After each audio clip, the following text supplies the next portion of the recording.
Hey everybody, and welcome to This Week on Point North. I'm Alistair Stevens. It's another Monday. Welcome to Monday. Welcome to a brave new world. Welcome to the week of the 4th of July, which is particularly important if you are here in the United States, when we all basically have Independence Day running on a quiet loop just somewhere near the back of our subconscious. Like it's just somewhere grinding away. From time to time, you'll just feel moved to stand up in front of a flag and intone that we will not go quietly into the night, we will not give up without a fight, so on, so forth. It's a pretty good movie, turns out. I watched it a few years ago to do a special podcast series about it back in the Storywonk days, and I'm quite a fan. I'm a sincere and authentic fan of Independence Day, which is the best way that a person can be a fan of a thing.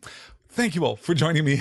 Angela and Aaron joining me here this morning. I know it's a busy week. I know that a lot of people have a lot of other plans. And as you can hear, I am sick. So we are not going to be doing too much this morning. We're going to gloss the week and then we're going to offer some recommendations for some things which you should absolutely check out.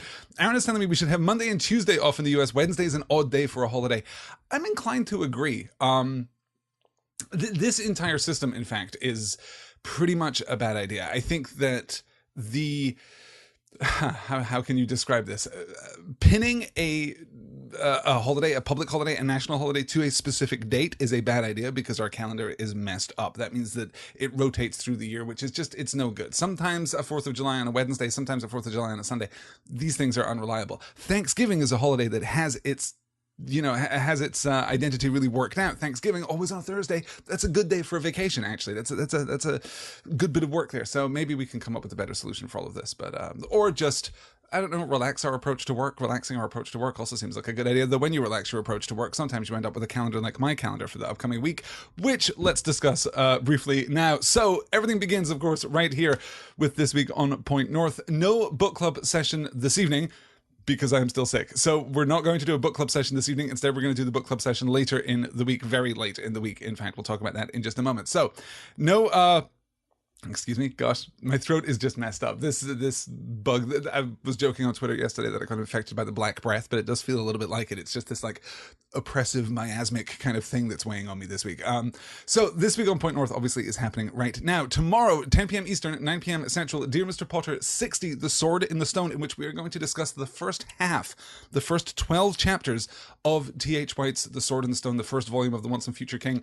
I have just finished my reread of T.H. White's The Sword in the Stone. I'm kind of hoping that I'll have the opportunity to read it again between today and tomorrow because it's just delightful. It is so light on its feet. It is so playful and joyous. And I think that those are the elements that I had forgotten, honestly. Those are the elements that had been dulled dulled initially by repetition and then dulled by a great interregnum in my reading experience of T.H. White. It is lovely to discover how light on its feet it is, how witty and wry it is. It's a very, very good book and a very quick read. So we're going to cover that in 2 sessions, tomorrow and then next week, which will be the 10th of July. So Tuesday, the 3rd of July, 10 p.m. Eastern, 9 p.m. Central. Dear Mr. Potter 60, The Sword in the Stone, the first 12 chapters of The Sword in the Stone. Then we're taking Wednesday off, asterisk, more on that in just a moment. On Thursday, that's Thursday the 5th of July, 10 p.m. Eastern, 9 p.m. Central, There and Back Again 68. This is the session that was delayed from last week, picking up from the session that we didn't complete the week before. The agents of Sauron have been arrayed against me, but this week, barring no obstacle, we will destroy the ring and move to the fields of Cormoran. We've got a lot to discuss there. I cannot wait for it. So that is There and Back Again 68 for good or ill. Then on Friday, a really important day in Point North Media history and Point North Media broadcasting, because on Friday we have the delayed story in Star Wars, How to Be a Fan, which it's good that it was delayed, honestly, because I was ready to record this in the middle of last week and then ran out of time and couldn't record it, then got sick over the weekend and couldn't record it then either. And it just turns out that this story just keeps on going. So we're going to be talking about fandom, as I discussed in last week's This Week on Point North. We're going to be talking about fandom, we're going to be talking about criticism, we're going to be talking about the ways in which fans feel ownership over a particular property and the ways in which that is utterly, utterly toxic, and the ways in which that has been engendered by the owners of these intellectual properties. It is a mire, but we're going to hopefully move through that mire with a beacon of light. We're going to find a path through it and find a path into a better tomorrow. So that is going to happen on Friday, along with the first session, of my Shakespeare class, The Globe's Bard. This coming Friday, for those of you who have registered, 9 p.m. Eastern, 9 p.m. Eastern? No, 10 p.m. Oh, gosh. What time did I set it up for? 9 p.m. Eastern. 9 p.m. Eastern. This is why I'm confused, is because it's not the usual time. 9 p.m. Eastern, 8 p.m. Central. So an hour earlier than our normal sessions, because I know that some people on the East Coast in particular have trouble staying up to midnight for the class. So we're going to run it from 9 p.m. until 11 p.m. Eastern. That is 8 till 10 here in the Central Time Zone.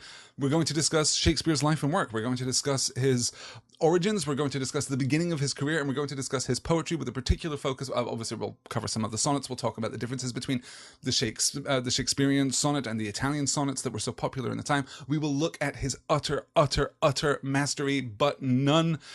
He is the best sonneteer that there has ever been, and we're going to look at his utter mastery of that topic, but we're also going to look at his narrative poem, Venus and Adonis, which is just lovely. So all of that is going to happen. If you're waiting for further registration information from the Globe's Bard class, stick around. Those emails will be going out this afternoon. So within the next, what time is it now? It's 5 after 11 here in Oklahoma City. So before 1 o'clock, those emails, probably before 1 o'clock. I'll see how it works out. Certainly this afternoon, those emails will go out to everyone who has registered for the class with the complete class outline, the complete class schedule, all of that. I believe that there is one slot still open. I think that there was one slot still open in that class. Maybe. I will check that out. If you want in under the wire, basically what I'm saying is you probably got about 2 hours to go and register for that class. You can find out more information by heading on over to pointnorthmedia.com/classes. Then on Sunday, an unusual Sunday session, just to keep this ball going, just to keep this party going.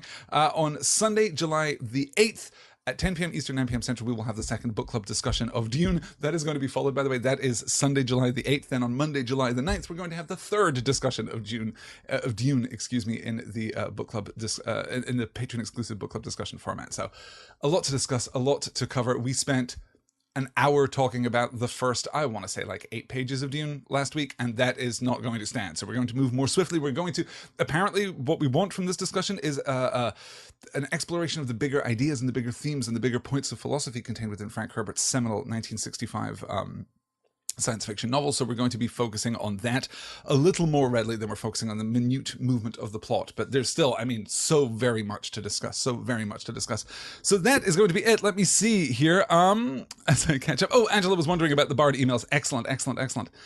Oh no, and Gretchen's having real phone troubles. Gosh, I'm so sorry. That's so odd. Wow. Oh, Gretchen's also loving the new studio space. Thank you so much. I'm working on this week, and we'll have it even more pleasant, I'm sure. Valerie said, I thought I had a copy of The Sword and the Stone. Nope, 2 other T.H. White books. I have to find it somewhere. In my experience, any like half-price books, any pre-owned bookstore will have about 50 copies of it, so I can definitely check that out. There's also a single volume Once and Future King on Amazon that I'm going to buy. Basically, here I am hedging about whether or not I'm going to buy this thing. I'm absolutely going to buy this thing. I have bought 2 copies. Yes, I have bought 2 additional copies of Dune in the last couple of weeks, just because it's something that I feel kind of obliged to do when I'm discussing a book. I really want to have all the available versions of that book. I don't know, there's something about the presentation of a given text which I find completely enchanting and am compelled by, and the different editions of any given story really do kind of lend a different texture to the textual experience of reading that book. The most powerful example of this probably is the recent illustrated editions of the Harry Potter novels, which are just gorgeous, just spectacular books. The first 3 are out. Of course, the 4th, I believe, is coming out this Christmas. Goblet of Fire is coming out this Christmas. So I'm very much looking forward to that. But yeah. Good. Oh, Valerie's saying I have the Once and Future King and the Book of Merlin. I'm definitely going to finish this off. I'm definitely going to finish this. It Don't Connect saying Half Price Books is one store I get so excited to visit. Yes. Oh, Glowinson asking, what is the reading for June next week? Glowinson, that is an excellent question. Let me see here. If you happen to have, I marked the page that we are going to do. Oh, you know what? I'll have to pull a excerpt that I can post here. It is in this edition. If you were looking at the new paperback edition, let me hold that up to the camera there. It is page 130 is the last read. So it's Yeah, I'll pull an excerpt because obviously it's let me see, actually let me just give you the reading from Princess Irulan. There is probably no more terrible instant of enlightenment than one in which you discover your father is a man with human flesh, from Collected Sayings of Maudib by the Princess Irulan. That is the epigraph to the scene following the reading from last night, so from this week rather. So 130, and we're good to go. Let me see where we are. Karen's saying I've got the single volume Once and Future King on Audible. Oh, fantastic. Oh, but it omits chapters. That's that's terrible, right? That's I love collected volumes. Collected volumes are great, but you cannot abridge if you're going to do a collected volume. I'm not here for that at all. Why are there no chapter numbers, says Valerie. No, I know. And Glonson saying that's his edition too. Excellent. So yeah, so page 130 then. That's where we're going to go this week. It's still not as long as some of the later readings that I would like. But there's just so much to talk about. We still have to talk about the whole sequence with Baron Harkonnen following the second scene of the book. We still have to talk about that. And then we get the introduction of Thufir Hawat, and we get so much to do. So much to do in Dune. I cannot wait for that. It's going to be pretty fantastic. It's not abridged. I see. I see. Okay. Well, we'll pay close attention to that. I'm pretty sure that my version is unabridged, but I'm going to have to double check that that's the case now and make sure that that's true. Okay. So before we wrap up, before my voice gives out completely. Oh, great. I've accidentally answered both of the questions in the question bucket already. That's excellent. So before we wrap up, some recommendations, you guys, because I took something of a duvet day yesterday, and I took a duvet day in the company of small children who were running around the house, and that means that I watched some kids' movies, and I have some recommendations for you. I watched, again, for the first time since the movie theater, A Wrinkle in Time, which those of you who followed along with the book club discussion on A Wrinkle in Time will remember is really interesting. It is a really interesting piece of adaptation. It has been kind of heralded as a flop. It has been kind of heralded as a critical failure, and I simply don't think that's fair. But I do understand the tension. There is a weird tension at the heart of A Wrinkle in Time, and it is basically this. I am disinterested in or frustrated by almost everything that the movie believes is important. Everything that the movie is delivering to me with bombast and spectacle leaves me a little bit cold. Everything else, all the stuff that the movie isn't paying conscious and mindful attention to, is gorgeous and magical and enchanting. It's genuinely lovely, but it is a movie that I think you have to pay very close attention to and kind of let the big stuff wash over you and pay close attention to the minute details. It's enormously charming. I think it's really quite lovely. The soundtrack too is exceptionally good. Not the soundtrack, not the use of pop music, which I think is actually very heavy-handed and a little overbearing. But the orchestral score for A Wrinkle in Time is just fantastic. It's of course Raymond Dewandi, who does the music for Game of Thrones and many other things too. He's just fantastic. So yeah, the score itself, the orchestral score is quite lovely. I would also like to recommend, in the spirit of kids movies, Paddington and Paddington 2. Just lovely films, just genuinely lovely, smart, gorgeous, warm, inclusive, positive, progressive, connective films. Paddington and Paddington 2 are just adorable. I watched them both yesterday for the first time, and they are lovely. Also starring every British actor in the world. Every single British actor is in these films, so enjoy that. Hugh Grant's turn in Paddington 2 is one of the more delightful things I think I've ever seen the man do. I think he's just lovely. Nicole Kidman as the antagonist in the first story is just lovely. Julie Walters is magnificent throughout, as you'd expect, of course. Ben Whishaw provides the voice of Paddington and is unbelievably charming. And then if you're watching the second one, Brendan Gleeson giving his best performance as Alistair Mad-Eye Moody, basically, in the context of this movie, is just a delight. So there's a lot to love. Yeah. Angela's saying, I heard Paddington movies are good on my to watch list. Yeah, highly recommended. And genuine family films too. I think they're not kids movies in the sense that they are overly simplistic or reluctant to engage with really genuinely big ideas. They are family films in the oldest possible tradition. They really did remind me of like the Disney live action stuff from the 1970s. I think there's a very inclusive spirit to these movies. So genuinely lovely. I must also recommend, though everyone in the internet is recommending it, so I'm not sure what I can really add to the discourse here, I must recommend Hannah Gadsby's new stand-up special on Netflix, Nanette, which I don't even really want to spoil. Suffice to say that it is one of the most important hours that you will spend in your life. go and check it out. Hannah Gadsby is a very talented, very vulnerable, very passionate stand-up comedian, and well, more than a stand-up comedian, orator, right? She is incredibly gifted at holding an audience's attention and delivering just masterful moments of insight and of truth, as well as some really great jokes. There is a joke in that stand-up, which unfortunately I really can't spoil because it is a light joke that comes at a very dark moment, and I really can't spoil it because context is everything. But there is a joke contained within the frame of Nanette that is nothing like one of the most important jokes in that stand-up special, but is one of the most perfectly crafted little bits of wordplay that I've ever heard in my life. It is an absolute delight, but also shocking and heartbreaking and provocative and life-changing. Hannah Gadsby's Nanette on Netflix. Go watch it. It's like an hour and 10 minutes. You will not regret it. You will be made a better person by it. And that is the thing that you can say about too little art in the world today. So, recommendations, you guys. There we go. Oh, and of course, Ant-Man and the Wasp. Yes, we've got that coming up too. Gretchen suggesting Won't You Be My Neighbor, the Mr. Rogers documentary this weekend. And it was wonderful. As someone who grew up with Fred Rogers, it brought me to tears. How lovely. I haven't seen that, but it is on my list. Yes, good. Let me see here. Okay, we're all caught up. Excellent. You guys, I think that is going to do it. Let me gloss again very quickly our schedule for this week so that you can keep up with everything that we are doing. So the fun begins tomorrow evening, 10 p.m. Eastern, 9 p.m. Central. Dear Mr. Potter 60, The Sword in the Stone, with the first 12 chapters of T.H. White's fantastic The Sword in the Stone. That's going to be a really fun and frothy discussion, I am sure. Then on Thursday, I said I was going to talk about Wednesday. I will talk about Wednesday. Stay tuned for that. On Thursday, 10 p.m. Eastern, 9 p.m. Central, There and Back Again 68, For Good or Ill. We're finally going to cast the ring into the cracks of doom. Then we're going to go to the Fields of Cormoran. We're going to talk about the success of the men that Aragorn sent back during the march north from the Crossroads to Morannon. Remember that great sequence when he takes the men who are failing in their courage, and he dispatches them and says, "But you needn't be shamed entirely. You can go to Caer Andros and take that island." And they do, and they did, because we find that out in this chapter.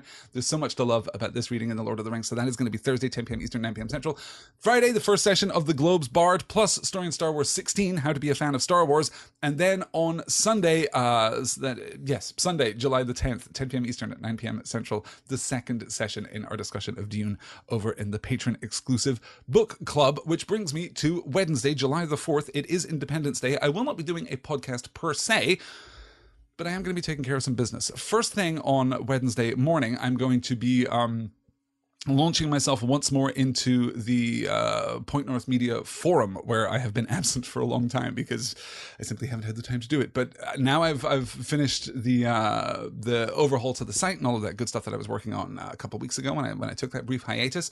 So I'm going to be launching myself into the forum. We're going to be sprucing it up. We're going to be tidying it up. We're going to be opening up some new spaces for discussion. I'm going to be tidying up the patron interactivity that is available over there on the forum. We're going to be, it's complicated on the back end, so I'll talk maybe a little bit about that. And then once that is all done, I think I'm going to spend Wednesday afternoon streaming some video games. So if there are some video games that you would like me to stream, you can head on over to twitch.tv/pointnorthmedia and follow along there. And I'm going to play some games and talk about some stories and games. I think that's going to be really fun. And then, of course, there's the usual celebrations in the evening of July the 4th, assuming that I'm feeling better by then. Good. All right. Let's wrap it up. Oh, Angela said that she needs to jump into the forum too. Yes. I will see you on Twitch, says Aaron. Fantastic. Good. I haven't, I think, picked up anything in the Steam sale yet, but I probably will. I think there still a couple days before the Steam sale rolls out. We'll see. Maybe I'll get something new. Maybe I'm very interested in the, gosh, I don't remember the name of it now, but the short game that was released for free by the guys who did Life is Strange as a prequel to Life is Strange Season 2, or Life is Strange 2, which I guess is coming out in September or starting in September. I may play through that. That seems to be very interesting and very rich and very narratively kind of complex and crunchy. So we'll do some of that. We'll have some fun. That'll be Wednesday afternoon. All right, guys, that is going to do it. Oh, wow. Aaron's also offering Star Wars The Old Republic. I have played a little bit of Star Wars The Old Republic. I have also just reinstalled Lord of the Rings online, so I'm kind of feeling that space. So is The Old Republic free to play now? How did that work out? Did they go free to play on that? You know what? I can Google this after the show is done. My brain is falling apart. You guys, thank you so much for joining me this morning. Have a great Monday. Have a great week. Celebrate the 4th of July, whether you are here or elsewhere in the world. Be good to each other. Be generous to each other. Be kind to each other. I will talk to you all again very soon. Until then, take care. Goodbye.